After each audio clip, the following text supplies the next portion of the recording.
Most radio amateurs will be familiar with gamma match for Yagi antennas, and some will be familiar with beta and delta matches as well. We will review all these briefly now.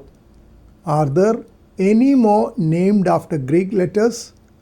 Yes, there is one named after omega, which will be covered in the next post. Beta match is nothing but a shorting stub at the feed point of the driven element in a Yagi antenna, which has the shape of a U or a hairpin. This is of course a very simplified explanation of a beta match, and actual calculation of the size of beta match will depend on the type of balun to be used at the feed point, operating frequency, as well as conductivity, permeability, diameter, spacing, velocity factor, and many other parameters of the beta match segment.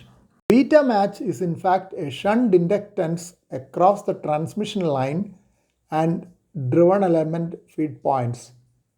To give a matching capacitance, the driven element is shortened a bit to give capacitative reactance at the intended frequency. Beta match can be made of a segment of transmission line which is shorted at the end opposite the feed point. This gives it a U shape and the other name of hairpin match.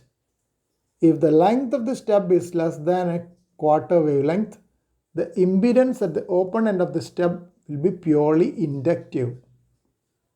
Length of the stub for a beta match can be calculated for the design frequency using a formula. As in the case of gamma match, tuning can be done by adjusting a movable shorting bar which will alter the effective length of the beta match segment.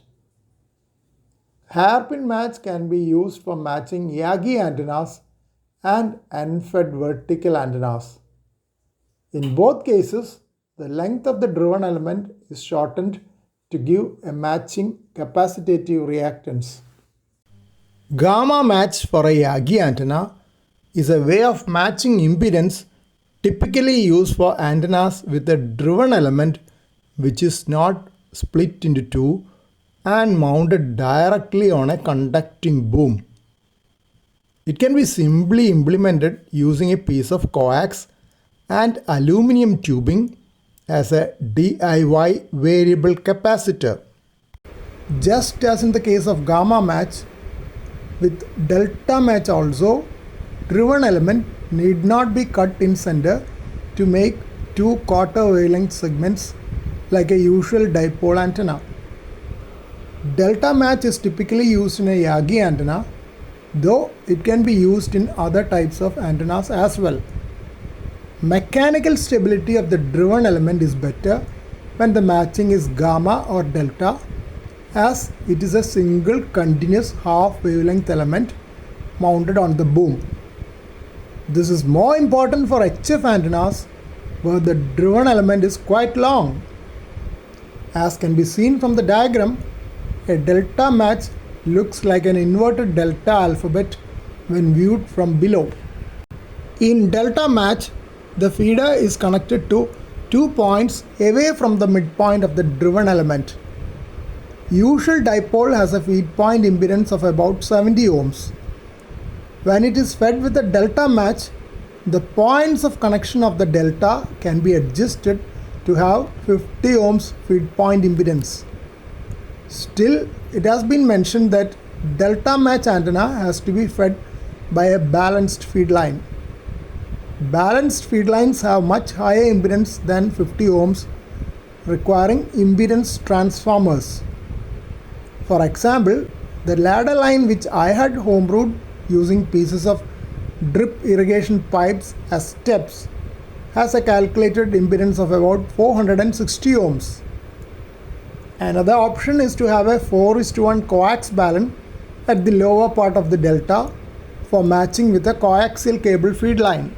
We know that the radio frequency current in a dipole is maximum at the center and minimum at the ends. RF voltage, on the other hand, is minimum at the center and maximum at the ends. When the distance of the feed points on either side of the delta match is moved towards the ends symmetrically, the impedance will increase. That is because the RF voltage increases as you move away from the center of the driven element. Theoretically, it is possible to match the impedance of the open wire balanced feed line with delta sides of around 0.12 lambda. But practically, I think it is likely to be a tough job as there is another matching involved at the radio end. Usually, radio has an impedance of 50 ohms while the open wire balanced feed line has a much higher impedance. Moreover, a balun is needed to connect between the unbalanced output of the radio and the balanced feed line. Using a 4:1 coax balun at the feed point avoids these problems, though open wire feed line has less losses than a coax. RG58 coaxial cable loss is about 6.6 decibels per 100 meter at 30 MHz, while 300 ohms twin lead losses only 0.55 decibels. For further detailed reading, may I suggest two web pages.